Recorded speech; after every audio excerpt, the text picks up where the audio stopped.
Rising Shine Superstars, it's your favorite light coach MB, and today is a great day to be alive. Why? You know the answer, because you're still here. So stop what you're doing, comment below, and shout at the top of your lungs. Come through if you are thankful that God woke you up this morning. And for some reason you're not thankful, let me tell you why you're not thankful.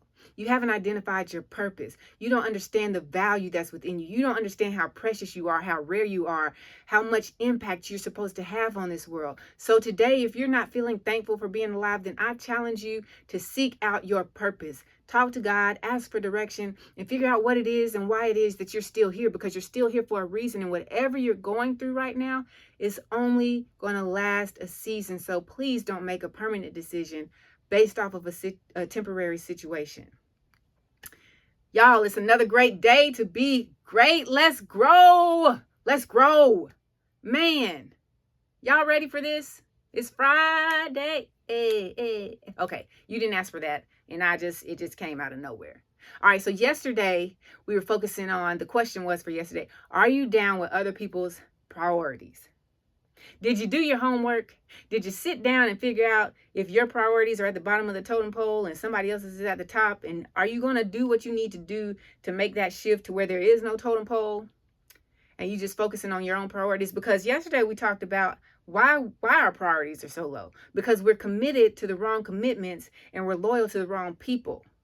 And we need to get the confidence to decommit and retract our loyalty so that we can focus on what it is that God purposed us for our life. But if you missed yesterday's video, click the link in the description. It's there. You can go back and watch it. Make sure you subscribe to the channel, click that like button, and do me a favor. If you're getting anything out of this, any encouragement, any inspiration, any motivation, just share this out with 5 people. Today's question for you is, are you down with other people's pain? You like, no, I don't like my own pain. Why am I gonna be down with somebody else's? Well, let's go. Let's figure out before we answer that question. If you are, in fact, are you the go-to therapist unofficially for the family? Or maybe you just like to watch reality shows every now and then. Is your downtime when you decompressing from a long day of work, does it consist of you scrolling through Facebook and checking to see what kind of venting someone else is doing about their current situation or what's going on in the world? Those are all pains, guys. But you're like, no, that's not me. I'm not down with other people's pain. I just watch the news. It's all pains, guys. You tuning into the morning news and the evening news. All 3 of these things have the same side effects: negative energy, negative information, and negative outcomes. And guess what? They're all leeches of your time. When you're giving your time, your attention, and your energy to some negativity that you're seeing on a day-to-day basis, that you're listening through to the radio, when you're listening to at church or at work, all of these other things, you're telling your energy source, hey, I'm kind of seeking this, so give me some more, give me some more. And we have so much access. It's so easy to get to this that we wake up and the first thing we do before we do anything else, before we get out of bed, before we can open our eyes good and get the crust out of them, we're on social media. Well, what happened when I was asleep? Or we turn on the news. What happened over there when I was asleep? Or we check our messages to see if anybody contacted us last night because something was going on in the family, and we know that when something's going on, they usually come to us. What happened when I was asleep? We're addicted to the pain of other people. Well, I'm not addicted. Okay. Well, turn it off. Don't go on social media. Don't watch the news. Don't listen to the radio. Don't text those family members that you know are seeking advice and counsel for a whole day or a week and see if you can make it. It's too much access. It's too easy. Remember, I've said it before. I'm going to say it again, and I'm going to keep on saying it. Where your attention goes, your energy flows, and where your energy flows, that's what grows.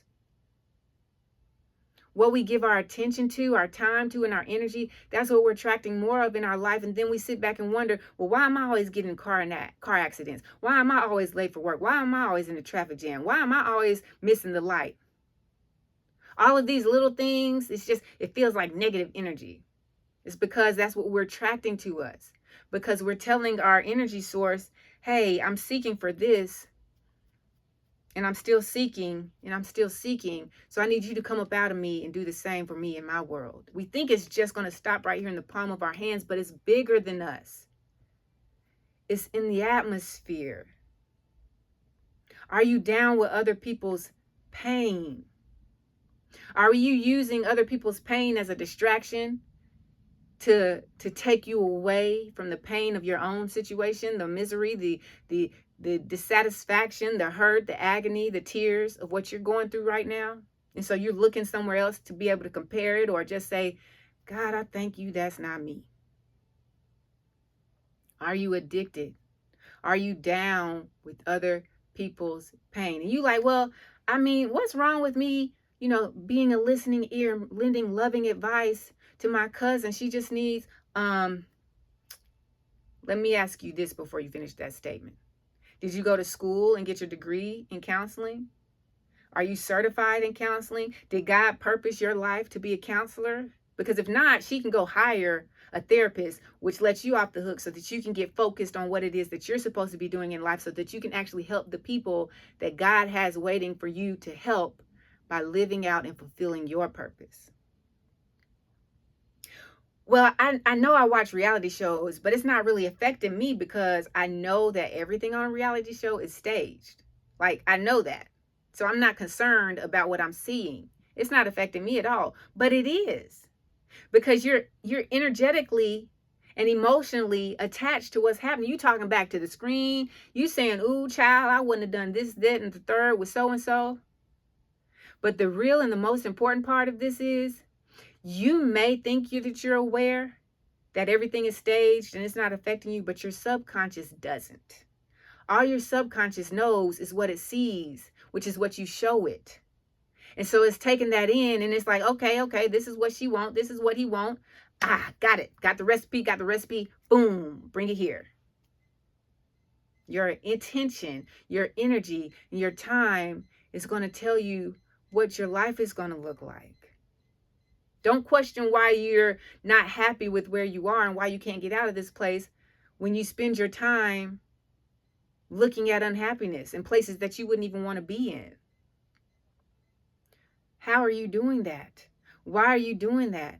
What is important to you right now that you say that you want, but you're not doing what you need to do to get to it? Are you down with other people's pain? Because we have a thing called time here. And time is not refundable. It's not exchangeable. You can't get to the end and be like, yo, let's go back because there's something else I wanted to do.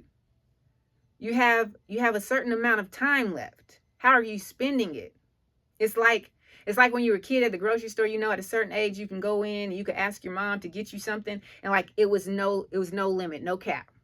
Now, she wouldn't always get you something, but you could ask, hey mom, can I have this? And some days you would be blessed just for asking, and other days you would be like, no, not today. But then you got a little older and she was like, here's $5. You can have whatever you want, but once it's gone, it's gone. Now you looking at the $5 like, I don't really want to, I know that I want that, but it's $2.79. You're not even thinking about tax. It's $2.79, so I know that's $2 at least, and then some. If you're good at math, you know it's half of your $5. I'm going to save this for a later time, because now your purchasing power has a limit.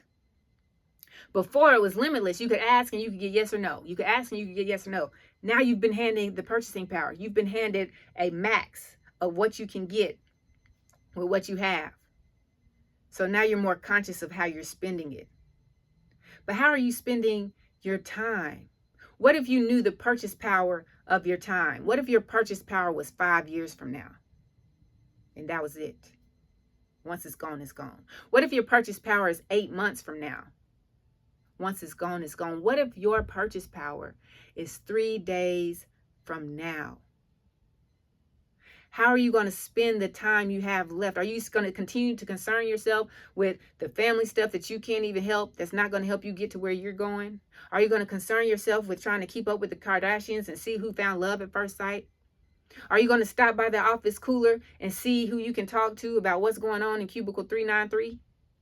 You gonna go to church and wait to sit next to Miss Bessie, who ain't doing nothing but talking about Miss Lewis, who complaining about why the pastor doesn't have a wife? Is your purchase power gonna change how you operate now?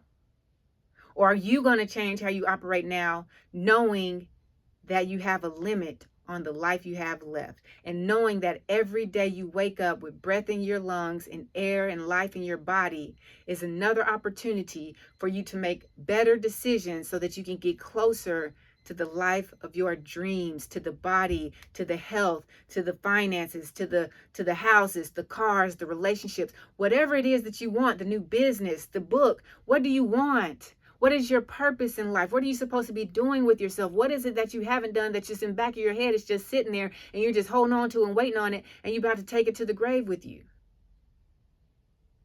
Let it out. Take advantage of your opportunities. No opportunity wasted. Get to work now, because you're supposed to be helping somebody. You're supposed to have an impact on this world.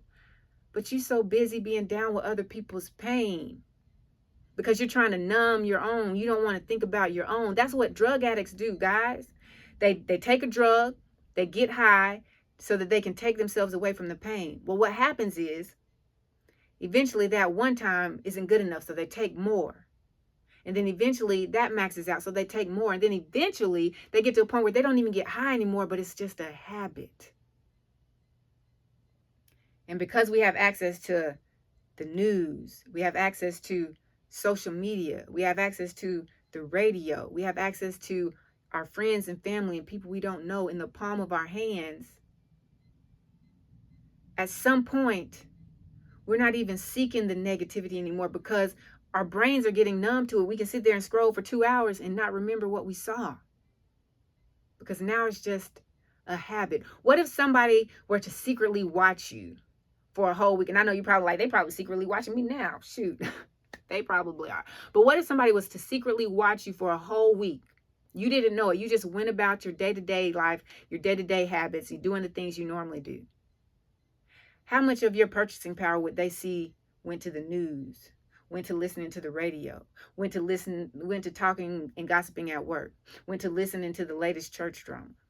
How much of your purchasing power that you have left went to reality shows and social media drama and fight night? How much of your purchasing power would go to other people's pain? Think of a number, just wild guess. How many hours? 2 hours a week? 12 hours a week? I bet you if you came up with a number and doubled it, still would be less than what you realize. We got to get focused, because there's more of you to give. There's more that's prepared for your life. You just have to be confident in yourself, and you have to believe in yourself. You have to realize how precious you are, how valuable you are, how expensive you are, how rare you are. Because whatever it is that you have to offer the world, nobody else can offer it to the world the way that you can. And you're allowing your poor health to hold you back. You're allowing your debt to hold you back. You're allowing your insecurities and your limiting beliefs and the lies that you're telling to hold you back. You're allowing other people's pain to hold you back from the only thing that you say you want in life. Because you're giving them your time, your attention, and your energy. So sit with yourself today and just think about it. Am I down with other people's pain? Take back your purchasing power. Get mindful of it. Know that you don't have that much time left, and want to do something with the time you do have left. We're not going to be here forever. Like 150 years from now, none of us are going to be here, but 150 years from now is not that far away. If you think about it, what are you going to do with the breath that you have now? Are you going to take action? Instead of spending time looking up negative stuff, are you going to spend time seeking out positive podcasts? Are you going to spend time meditating on what it is that you want in life, seeking out a coach or a counselor or whatever, whoever it is that you need to help you get to where you want to go, because you know what to do? You trying to lose weight? What do you need to do? Burn more calories than you take in. You're trying to get out of debt. What do you need to do? Save more money than you spend. It's simple stuff. And we want to blame it on, I need somebody to tell me how to do this. I don't understand the process for that. No, the only thing we have to do is take action. It's just as simple to get out of debt by saving and spending less as it is to see what Rosetta was talking about 3 days ago. And Kathleen, how her children are still fighting. Stop spending your purchasing power on things that aren't helping you get closer to the life that you want. I'm serious, guys. It's time to get serious. It's time to get focused because we don't have that many days left. And I want you to, if you can't make it to the goal that you have set before your purchase power is up, at least start living like you did. At least start taking actions, have the mindset, have the words, give out the positive energy, reflect all negative energy because you don't want that. Are you down with other people's pain? Or are you down with fulfilling your own purpose? Are you down with hitting your goals? Are you down with becoming a better person and a better version of yourself than you were yesterday, 10 minutes ago, 2 seconds ago? Are you down? Be down with yourself. Because there's plenty of other people to be down with other people's stuff. But if you get down with yourself and you see just how great you are, there's no limit to what you can accomplish. But you know what it is, and what it always will be. It's a great day to be alive.